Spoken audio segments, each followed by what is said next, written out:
back with another video, a generator video of all things. Who would have thought? Let's get to it. What you know about crazy mad scientist magnifiers like those? They even have built-in LEDs on each side. Subject of today's video, sitting right there. Wait, what? Wait, what? What? Two Predators. Let me bring you on the story of this. This was a refurbished from Harbor Freight. My buddy Rob picked it up for 450 bucks. Brought it over here. He wants me to torture test it, make sure it puts out what it's supposed to. So I'm going to bust out my generator tester. We're going to run it. We're also going to run the RV's AC with it. But all I got to do is throw some oil in it. There's no oil in it. He put some gas in it, but they don't have oil in them in the store or gas. So this was probably one of the ones that wouldn't idle right. And they send it back, and you know, the mechanic, I think he's in California. I think it goes back to California. Mechanic puts hands onto it and either changes the carb, fixes the carb, fixes whatever the issue is. So my thinking is this is probably a damn fine generator because this has had individual attention from a mechanic. If it had a small carb problem, the guy got in there, sorted it out. But we're going to find out, and we're going to see. Now on this one though, I have to use the adapter, the twist lock adapter, which goes in right there. I'll have to use that because he doesn't have the plug changed out like mine, but he did say he wants me to put one in his, wants me to make sure that everything's good, that it runs good and all that stuff. And I mentioned this in another video, but people have dropped a lot of comments saying, what happens if something goes wrong with it? What happens if it breaks?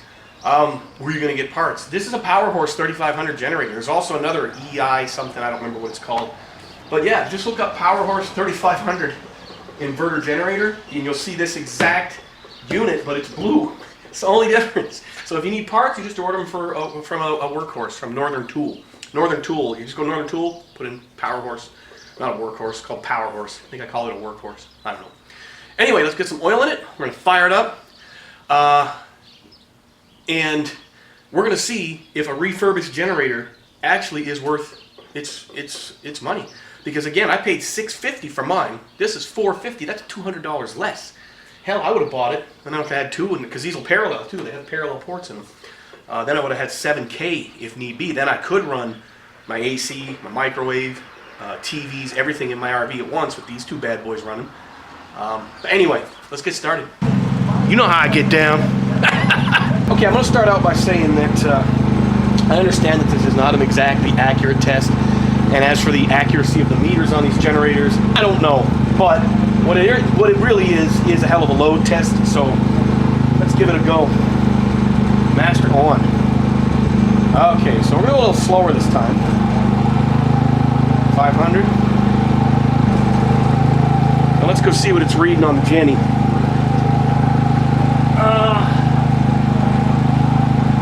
It's reading 1008 watts. Now there's 3,000. That's her limit. She's not tripping. Let's go have a look. She's drawing 27.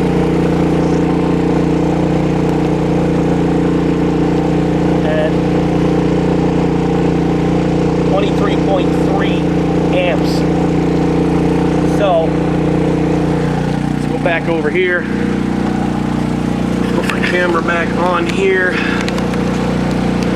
All right, let's see what we can do. Here's the 3500. That's a surge of 3500. It is flashing overload. Lights are smoking. All right. So I think it's burning the wood. That's why I wear these mad scientist goggles, folks. So she did okay. She held the surge really well.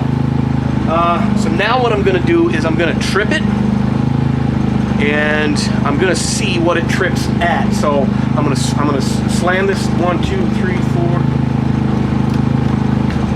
We're going to put 4,000 on it and see how I can smell the wood burning. Awesome. This is 4,000, folks.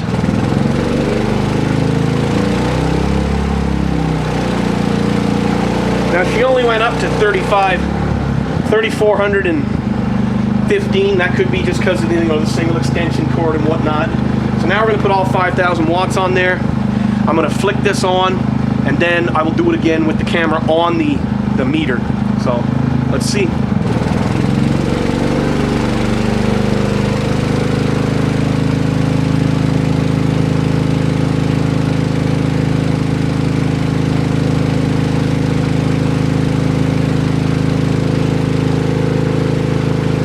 Alright, that's 3,650 watts it was holding.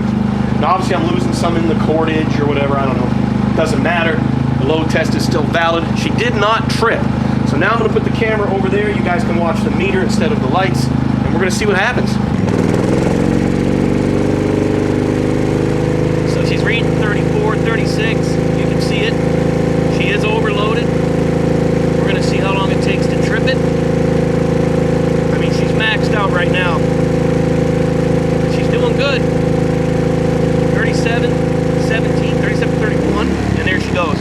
Looked like 37, 36. I'll have to check the footage. But that was pretty damn good, if you ask me. That was pretty damn good. All right, so let's hook it up to the AC on the RV and run that for a while. My RV's plugged in. You see the goofy little loop back you have to do just to keep the plug from twisting off and coming unhooked. So we had a little initial dim. AC is running. You can hear it. She's blowing nice. Let's turn it on high. All right, let's go see what she's drawing. That's the AC pumping. And where are we at, guys? Where are we at? 13.1 amps. See, she's drawing 1,580 or 1,598, 86. It varies. There's 1,600 watts. So that's really not much for this generator. You probably could run the microwave too in my RV. I don't see why you couldn't. So let's wrap it up and see what happens. I'm going to let that run for a while, and let's talk about this refurb. So final thoughts. I think it was well worth $450. It runs just as good as the one I purchased brand new. I didn't get one of the ones that has all the idling problems that I think they said it's like 1 out of every 8 or 10 or something, or I don't know, maybe 1 out of 5 has this idle problem. I got lucky. My generator works great. I run it about once every 2 weeks when I'm not using it. I don't just leave it. I did take out the spark arresting crap because it was so plugged up. That's got 19 hours on it, and I'd say they were pretty good hours. They're a good break-in. It's definitely broken in. So she's got fresh oil, a different plug, and I took out the spark arrestor crap that you need in California. What really puzzles me about that is that you know, people are walking around smoking a cigarette going, and you need that spark arrestor stuff in there because it'll start a fire. Come on. Come on. God, the amount of cigarettes people flick out of windows is probably what causes fires. Anyway, I'm not getting into that. So yeah, I would highly recommend buying a refurb. I don't see why not. In fact, if I'd have seen that one for $450, I probably would have picked it up, so I gotta have 2 of them. Still a good deal. So anyway, make sure to comment, make sure to subscribe. And in my next video, I'm probably gonna have another contest, so stay tuned for that. I'm Big Reggie, and I'm out.